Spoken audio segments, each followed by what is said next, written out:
Hello, welcome to Cooking with Carlson, May 23rd. Today we'll be making, what's it called again? Meatballs. We are making meatballs. So a couple of days ago we made some mashed potatoes.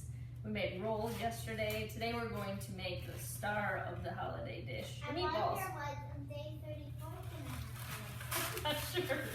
34. Okay, so meatballs are pretty simple to make.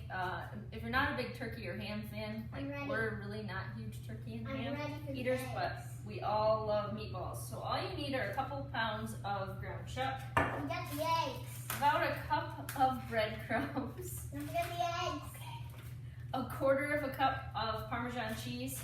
You'll need an egg per pound of hamburger. This is about 2.5, so I'm gonna put 3 eggs in just for good measure. I called 2 eggs. Okay, and then you'll need about half of a cup of milk. I just kind of dumped that into, and then some salt and pepper to taste. Okay, so I went ahead and put my ground chuck into a bowl. You, Rachel, you want to start cracking one? Get the eggs. Well, she's cracking an egg. I'm going to put about a cup of breadcrumbs in. It's leaking. We got it. Wait, Here, put it in here. Oh, okay.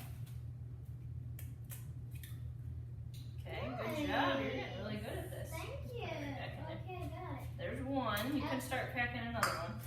Okay, but Then I'm going to put about... Wait, you're allowing me to crack every single egg? About a quarter of a cup of Parmesan cheese. The cheese and the eggs are acting as our binding ingredients that will keep our meatballs together. Bonding ingredient? Binding. Okay, I'm ready for the last egg. Alright, one more. And then just about a quarter to a half of a cup of milk. You never let me crack all the eggs. You only allow me to crack one. Well, it's your lucky day. And then we're just going to do a few cranks of salt and pepper. Oh, yeah, no shells in any of them. 3 in a row. Oh, good. I'm impressed. Nice. And I'm just going to go wash my hands now. Good idea. Okay, so now comes the messy part.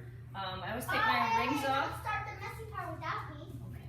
I take my rings off before I do this because you're going to get your hands right into this.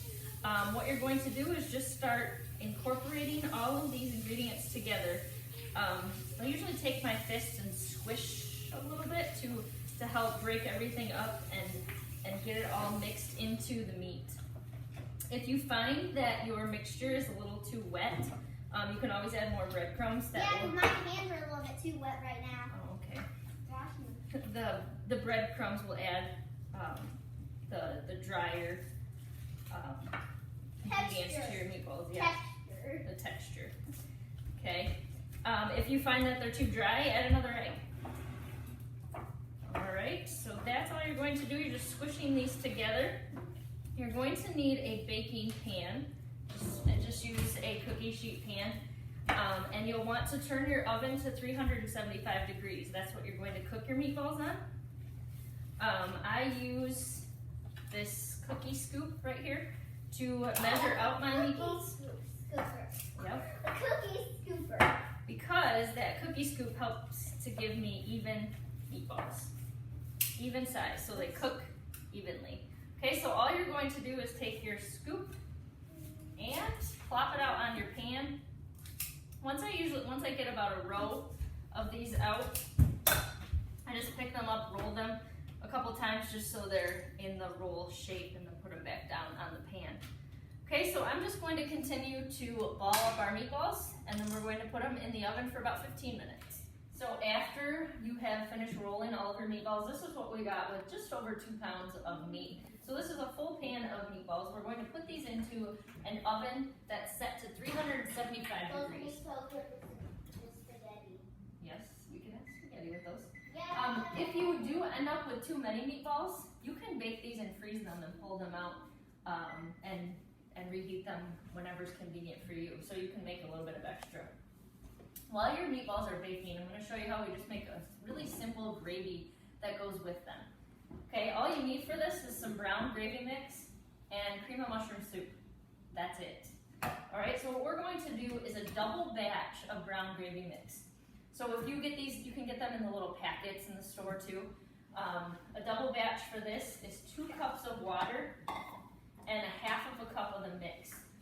You will need a whisk for this.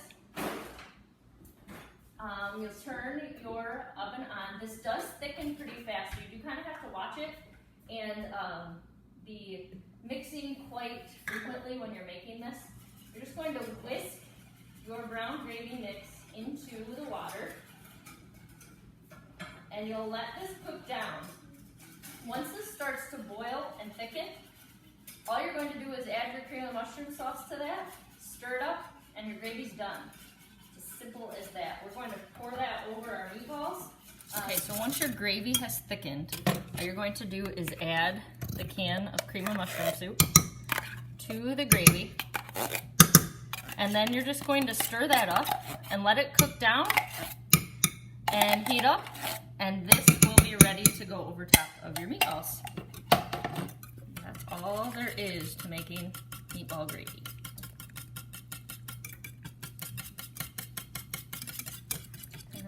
Okay, so after about 15 minutes, your meatballs are going to be cooked through. This is what they're going to look like. This was exactly 15 minutes at 375 degrees. If you're unsure, you can always use the thermometer to check. Ours were at 170, so they are plenty cooked through. All you're going to do is take these off of the pan. If you were going to do all of these with gravy, you could just put all of these into the pot with your gravy.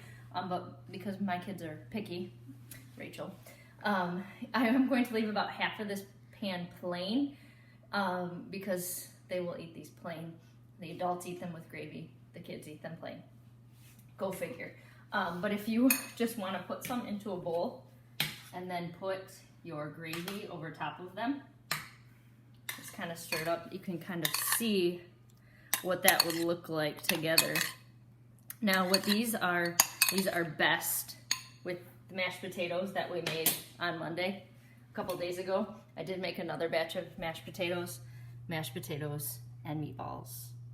A delicious dinner. So thanks for joining us today.